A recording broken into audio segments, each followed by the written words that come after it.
It's a total pleasure to be back one last time. I'm going to tell you briefly the story behind that song. How many folks here have at least listened to Hamilton and kind of obsessed over it, right? Because it's kind of awesome. What Lin-Manuel Miranda and that crew did with that is an amazing thing. They made the old story new again. And it's the story of our founding.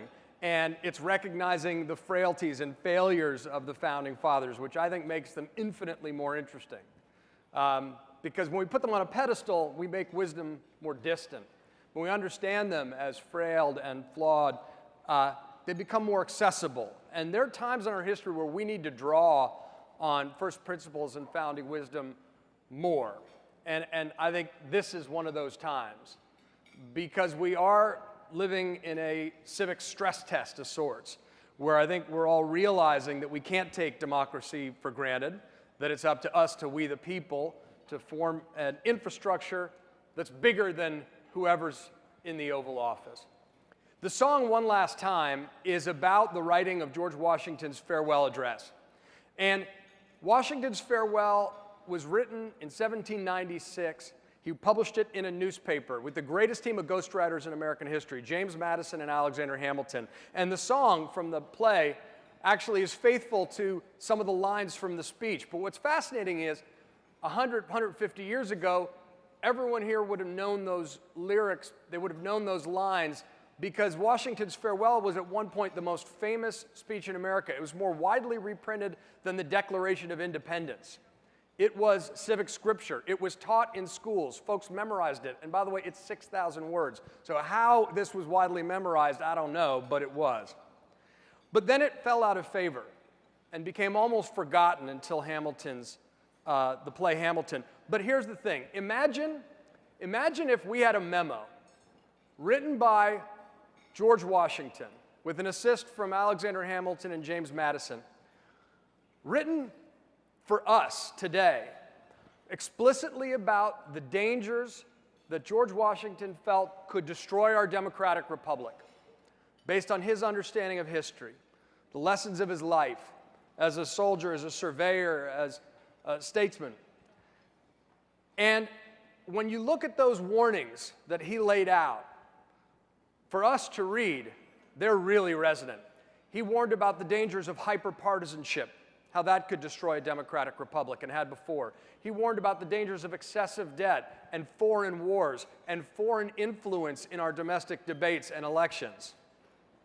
He also laid out solutions, the importance of elevating national unity over everything for citizens by birth or choice, the importance of religious pluralism and religious tolerance, and the importance of education, understanding that enlightened opinion is necessary to a self-governing people.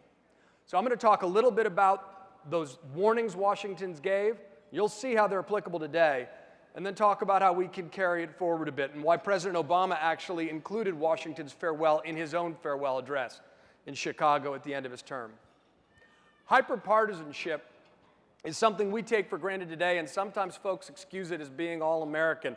Washington understood that political parties could be dangerous to democracy. He was an independent as a matter of principle, and he refused to join a political party. And what he was afraid of was that political factions would hijack our democracy and create such dysfunction, such deadlock, that citizens could become frustrated and open the door to a demagogue with authoritarian ambitions. The Founding Fathers were worried about that. They understood that excessive debt was a force that always toppled empires, and that was something to keep in mind on, because generations shouldn't pass on their debt for their children and grandchildren to pay.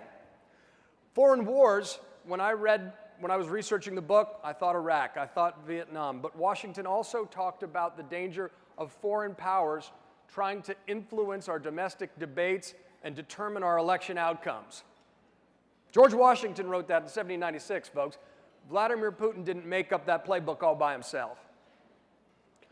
But also, he talked about these pillars of liberty that we could restore, we're always focused on. He talked about the importance of national unity, citizens by birth or choice, emphasizing what unites us, not what divides us.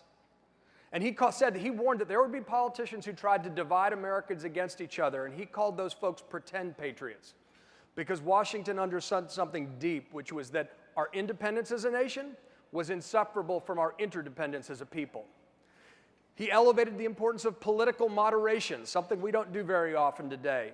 But he realized that democracies depend on an assumption of goodwill among fellow citizens, and people had to put the country over party and find a way for principled compromise.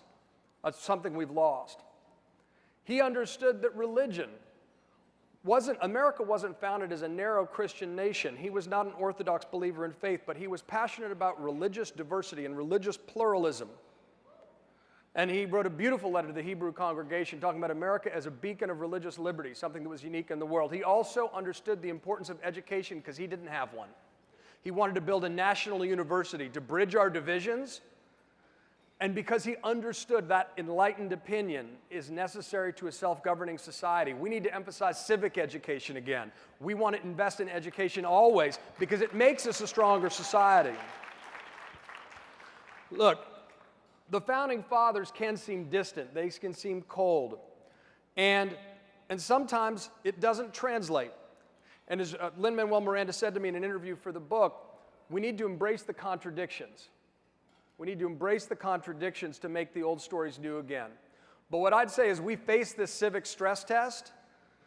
We really need to focus on an argument that can unite us as a country to clear out all the cobwebs. And we need a new generation of Washingtonians who will put country above party, who will focus on that balance between individual liberty and generational responsibility, who will try to focus on common ground and common purpose, because that's something we're sorely lacking right now. And when anyone comes and tries to shout down other people in a debate and tries to claim the Founding Fathers and all founding wisdom for themselves, you can say, no, this belongs to all of us. And we need to pay attention to these warnings that Washington set out, that these larger cycles of history we need to keep in mind, but we can rise above them together as long as we always remember that our independence as a nation is inseparable from our interdependence as a people. Thank you very much.